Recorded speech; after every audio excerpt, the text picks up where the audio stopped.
So, there have been some recent reports that Concord could be potentially making a return. It is currently all speculation, but what we do know is that someone from Sony has been updating the Steam files for the game. And there are several different reasons as to why this might be happening, but one suggestion is that Sony could be gearing up to revive what is considered to be the modern day ET. Whilst copies of the game were not buried in the desert, Sony did offer everyone refunds as the title survived just 2 weeks without breaking the 700 player mark on Steam. And industry experts estimated the game only sold 25,000 copies. I already have done a couple videos on Concord, and I will link my impressions video from when I last played the game down below. But in this video, I wanted to dive a bit deeper into some of the decisions behind Concord, particularly around some of the marketing and design decisions that were made. Plenty has been discussed about the actual game design itself, but I think the core foundation behind this game and the vision that Sony and Firewalk Studios had was very misaligned. So some of you may know me as a very small YouTuber who writes game reviews, but I also hold a Masters of Business specializing in marketing, and I have a little bit of professional marketing experience myself. I'm by no means a full industry expert at the moment. I would say I'm more of an up-and-comer, but I wanted to share with you a little bit about myself and my background so you can see the lens I'm viewing Concord through. So firstly, I want to discuss what went wrong and why Concord failed. Then I'm going to talk a little bit more about what possible recommendations and changes can be made to Concord. And then finally, we're going to talk about if these changes and recommendations are even viable, or if Sony should just cut their losses and move on. Okay, so what went wrong? Obviously, nobody was playing this game. An estimated 25,000 copies sold is simply tragic, especially for a live service game which relies usually on tens of thousands of active players. Concord reached a total peak of less than 700 on Steam. For comparison, at the time of writing, Helldivers 2 has a 24-hour peak of 30,000 players on Steam, Overwatch is now at over 40,000, and Destiny 2 is at over 50,000. In order for a live service to work, you need players, and Concord simply didn't have any. Okay, so the next question is, why did it not have any players? I highly recommend checking out my final beta impressions review for Concord to get a better idea of the specific details surrounding the actual gameplay. But to summarize that, I would say it was a very unremarkable experience. I felt this game was very bland and almost nondescript. I don't think this game is a bomb from a game design point of view. Like, I wouldn't give this a 1 or a 2 out of 10.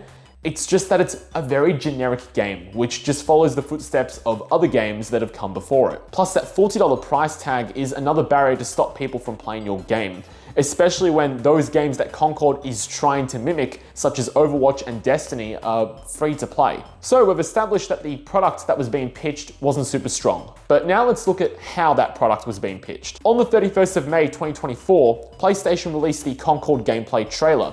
At the time of recording, this has over 1 million views with 81,000 dislikes at a significantly negative ratio.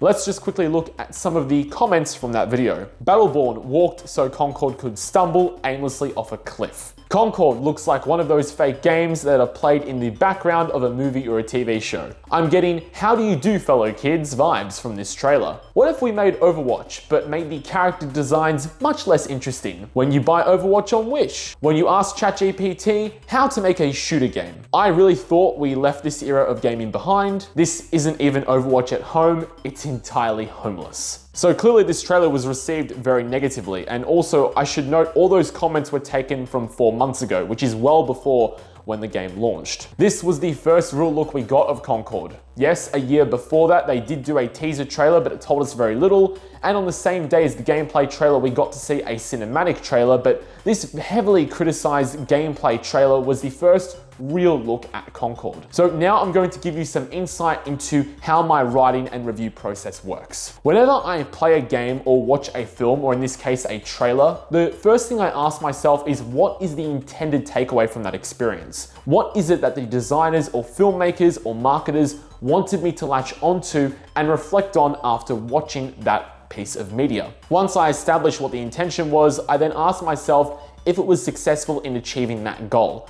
then I follow up if I resonated with that message. When I look at this trailer, I firmly believe that the main thing I'm supposed to take away from it is the characters. There is dedicated screen time to not just showcasing the characters in-game, but also showing off their design, some voice lines, and some text introducing the characters, and there are times they are the only thing on screen we see. So I'm going to say something very critical here, and I want you to remember this. In this gameplay trailer, I personally feel that the gameplay aspect is secondary.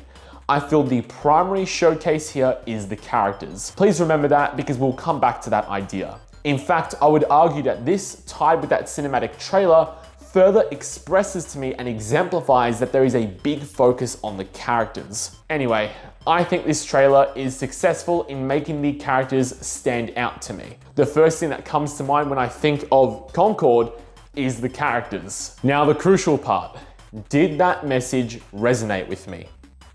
No. Because as has been discussed many times before, the character designs were one of the biggest problems with this game. When I think of these characters, which I still can't recall their names, I only know them as the Discount Guardians of the Galaxy, or the Widowmaker clone, or the Winston clone.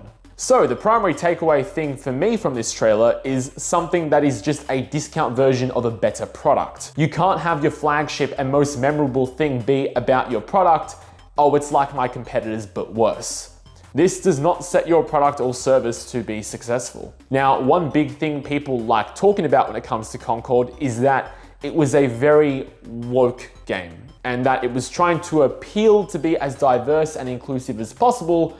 And some people will say very quickly that that's the reason why it failed. I personally think this is a very oversimplified analysis. So let's try and unpack some of that conversation from a different route. If I was making a first-person shooter, I might start out by listing some of the things that matter to me most. Now, this is going to be a very simplified and shortened list for the purpose of this video, but I've got it broken down into 3 parts. Keep in mind that this would change depending on the genre, but let's just stick with the first-person shooter. Number 1 is combat and objectives. So in a shooter, you'll be obviously using some sort of guns or weapons, and you want that to be and feel fun. So to make the weapons and general feel of gameplay enjoyable, we want the feedback to the player when they get those kills to be awesome and exciting and engaging. We want to enhance that with not just good weapon design and sound design, but we need objectives to capture, fun maps to play on, as well as abilities or some form of utility to engage with. Next, I want to focus on art design. When we have the core elements of a shooter down packed, we can then enhance that experience with some good art design. Instead of maps feeling like a generic shooter arena, we can make them feel like an actual playable and real space that players might be able to relate to or recognize. When your maps have clear identifiable features, it makes it easier for players to both recognize and recall the maps. I remember when I talked about the good old days of Call of Duty maps with my mates, and we might go, oh, what was that map in MW3 from 2011? And it was sort of a town, but it was all abandoned and overgrown with foliage. Like the walls were turning green because the place had been completely abandoned, like everyone had upped and gone a long time ago. And by the way, if you guessed the map Fallen, then you would have just gone and proved my point. Also, remember, character designs in a live service are especially important because of monetization. You can only buy the game once, but you can always buy more skins to kit out your favorite characters. So from a business perspective, you need to get that right. But keep in mind, if the game isn't fun, then people won't buy skins or spend money.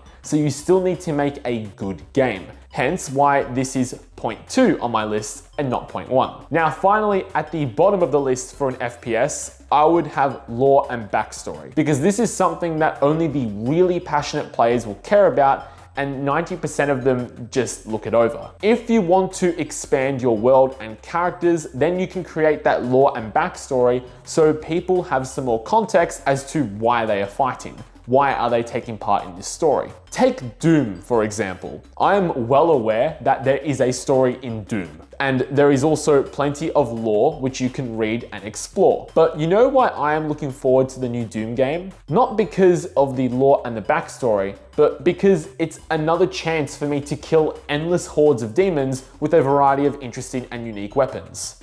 Now let's look at how Concord compares to this list of 3 priorities. The combat in Concord felt unresponsive and boring. It's not fun when your weapons feel like they are shooting BB pellets, but the biggest problem was that there was a disconnect between the objectives of each game mode and the abilities of the characters. There was not enough opportunity to create real team play, and games felt mostly like team deathmatch, which doesn't align well with the abilities available to the player. Now, secondly, let's look at the art design. We can all agree pretty quickly that this was very uninspiring. All of these characters looked like they were in some low-budget musical. The maps just had a different color palette and were barely memorable. And again, those comparisons to designs from other games keep coming to mind. Now we come to the lore and backstory, which is the most bizarre component on this list.